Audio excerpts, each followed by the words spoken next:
Buen día, el día de hoy les voy a explicar el libro Clases, Estado y Nación de Julio Kotler. En el capítulo número 1, titulado Herencia Colonial, aquí podemos ver cómo España tenía un gran dominio sobre el Perú al cual sometía. Entonces aquí España, al conquistarnos, los peninsulares se van a establecer como la clase dirigente. Y en el Perú los indígenas iban a estar sometidos a estos peninsulares. Entonces ellos aprovechaban la mano de obra indígena a la vez del tributo indígena. Y también estos peninsulares van a discriminar a esta raza, a la raza indígena. Y posteriormente también va a surgir una nueva clase que son los criollos, que en este entonces van a ser también discriminados por los peninsulares.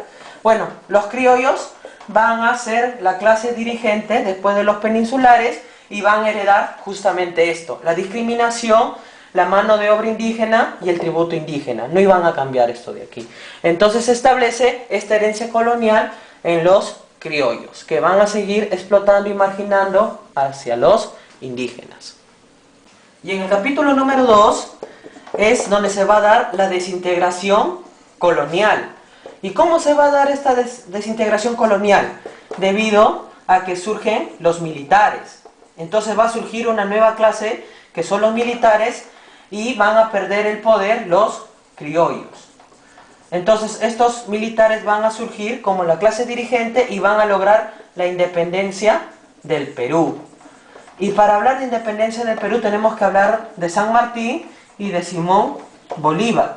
En el caso de San Martín dio leyes favorables a la raza discriminada. Por ejemplo, la ley de liberación de vientres, en donde los hijos de los esclavos ya no nacían con esta condición, y también daba la libertad, o se podría decir, eliminaba el tributo indígena.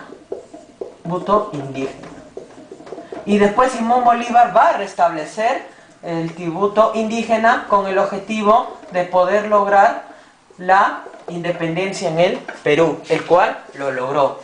Después, posteriormente, surge en la época del guano, que se da en Agustín Gamarra, surge esta época de prosperidad, pero finalmente no se logra aprovechar y en el gobierno de Balta se va a utilizar una política ferroviaria en donde se va a construir mal estos ferrocarriles y el Perú va a salir perjudicado. Entonces el Perú entra en crisis y a esto se suma lo que es la Guerra del Pacífico, en donde nosotros, por firmar un tratado de paz y de alianza con Bolivia, terminamos en esta guerra en la cual perdimos. Y al perder esta guerra va a caer los militares y va a surgir los civilistas. Civilistas surgen como una nueva clase, como la clase dirigente, y con esto va a venir la República Aristocrática, el cual trata el tercer capítulo.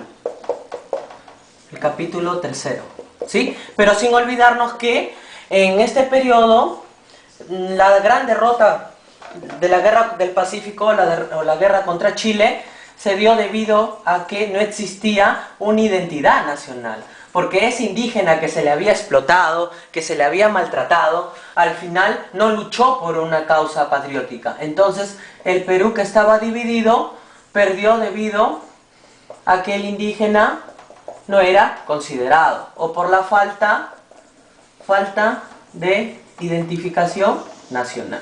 Ahora sí, en la República Aristocrática se va a caracterizar porque aquí los que dirigen son los que antiguamente se habían beneficiado del guano, beneficiado del comercio y explotación del guano, y los que se habían beneficiado del pago de la deuda interna. Entonces esta clase dirigente va a tener el poder, y aquí es donde se va a dar una serie de medidas a favor de esta clase y dejando de lado a la clase indígena. Y esto se va a traslucir en el gobierno de Augusto B. Leguía, en donde va a ocurrir el gran escándalo del Putumayo o del caucho, en donde se descubre que al indígena se le maltrataba y no tenía ningún tipo de derecho ni consideración. Entonces, en conclusión, podemos darnos cuenta que en estos 3 capítulos el Estado peruano, la gran deficiencia que ha tenido, y el Perú en forma general, es que nunca ha poseído y en la actualidad no posee una identidad nacional. Y con eso quiero concluir. Muchas gracias.